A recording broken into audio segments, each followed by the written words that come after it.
പാദങ്ങളിൽ വണങ്ങിയ ശ്രീകൃഷ്ണനെ ബലരാമൻ എഴുന്നേൽപ്പിച്ചു നിർത്തി. ആ സഹോദരനിൽ ആശംസകൾ അർപ്പിച്ചുകൊണ്ട് ബലരാമന് പറയാനുള്ളത് മറ്റൊരു കാര്യമാണ്. മനുഷ്യരായി അവതരിച്ചതുകൊണ്ട് മാനുഷികമായി ചടങ്ങായി മാത്രമേ കൃഷ്ണന്റെ വണങ്ങലിനെ താൻ കാണുന്നുള്ളൂ. വാസ്തവത്തിൽ കൃഷ്ണനെ ഭക്തിപൂർവം എന്നും വണങ്ങേണ്ടത് താനാണ്.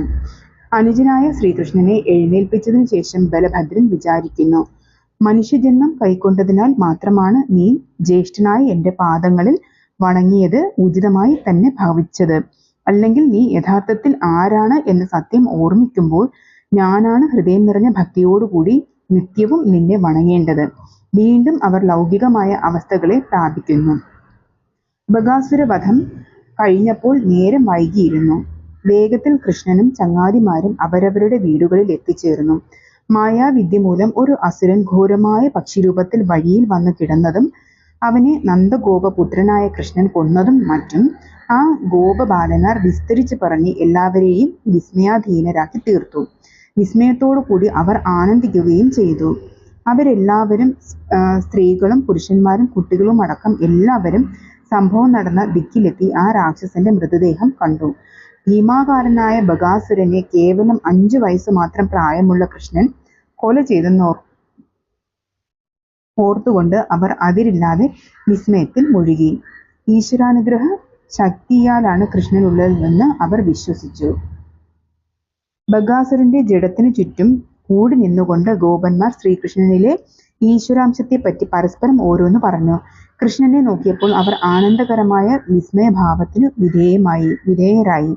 അവർ പറയുന്നു, മുൻ ജന്മങ്ങളിൽ മേഘവർണ്ണനായ കൃഷ്ണൻ ആ അസുരന്മാരുടെ എതിരാളിയായിരുന്നു. അതുകൊണ്ടാണ് അവർ ഈ ജന്മത്തിലും പൂർവ്വ വൈരങ്ങൾക്ക് പകരം വീട്ടാൻ അസുരന്മാരായി വന്നിരിക്കുന്നത്. എളുപ്പത്തിൽ പകരം വീട്ടിക്കളയാമെന്ന് അവർ വിചാരിക്കുന്നു. പക്ഷേ താമരക്കണ്ണനായ കൃഷ്ണനിൽ ഈശ്വരാനുഗ്രഹമുണ്ട്. അതിനാൽ അവർക്കൊന്നും ചെയ്യാനാവുകയില്ല. വിളക്കിലെ തീനാളം വിഴുങ്ങാനെന്ന ആ വ്യാമോഹത്തോടെ പൂമ്പാറ്റകൾ വരാറില്ലേ? വിഴുങ്ങാനുള്ള ശ്രമത്തിൽ അവയെല്ലാം തുലഞ്ഞു പോകുന്നു. അതുപോലെയാണിത്.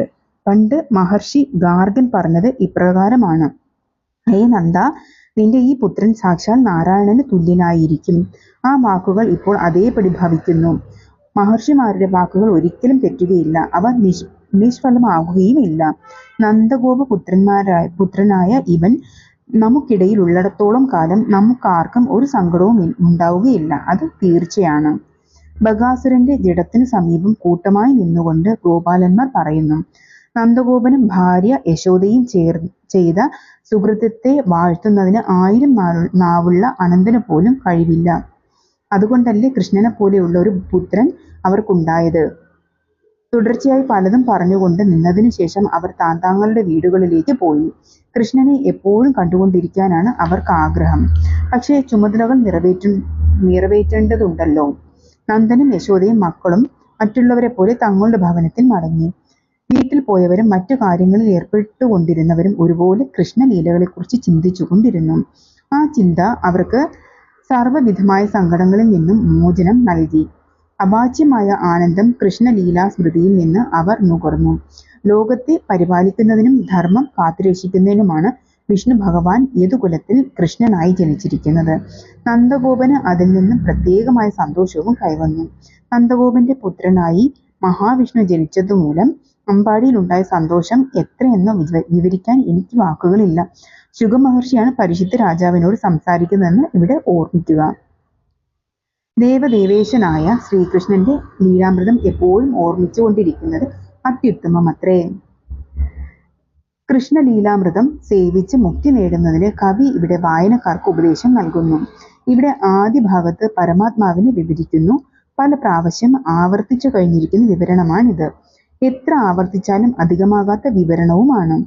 ആവർത്തനത്തിലൂടെ മാത്രമേ പരമാത്മാവിനെ സംബന്ധിക്കുന്ന ബോധം അല്പമെങ്കിലും ഉൾക്കൊള്ളാനാകൂ.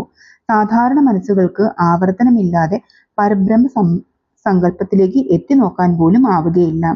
ബ്രഹ്മത്തെ ചിൽപ്പുമാൻ, പ്രകൃതി ലീനാത്മകൻ, നിർഗുണൻ, നിഷ്ക്രിയൻ എന്നിങ്ങനെ വിവരിക്കാനേ സാധിക്കുകയുള്ളൂ. പരബ്രഹ്മമാണ് സത്യം. ഇന്ദ്രിയവേദ്യമായ ലോകം മായയാണ്. മായയുടെ ലീലകളിൽ മുഴുകിയാണ് നാം കഴിയുന്നത്. ആ നിലയിൽ നിന്ന് മോചനം നേടുന്നതിനും സത്യം പ്രാപിക്കുന്നതിനും കൃഷ്ണലീലാമൃതം സേവിക്കുകയാണ് മാർഗമെന്ന് കവി ഉത്ബോധനം ചെയ്യുന്നു.